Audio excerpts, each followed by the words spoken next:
উমরা করার চেয়ে ওই টাকা দান করা অনেক ভালো। উমরা করলে নেকি হবে, তবে দান করলে তার চেয়ে বেশি নেকি হবে। কেন?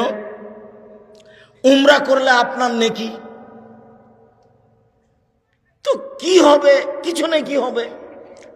আর যদি দান করেন আপনার বাপের নামে, তো কবরের শাস্তি বন্ধ হয়ে যাবে। ইবাদতের জগতের সবচেয়ে শক্তিশালী ইবাদত কি? দান। দানের উমরা দানের ধারে কাছে নেই। উমরা দানের তুৎফুল খাতিয়াতাকুমা ইতফুল মাউন নারা। দান মানুষের পাপকে মিটিয়ে দেয়, পানি যেমন আগুনকে নিভিয়ে দেয়।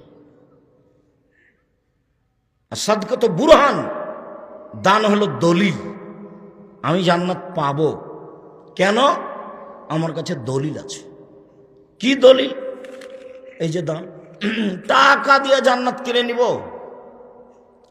বাড়ি পাতিরা ডুম নিতেই 1 শতক জমি বিক্রি করে অসহায় পুরুষ নারীকে দান করব, টাকা দিয়ে জান্নাত কিনে নিব?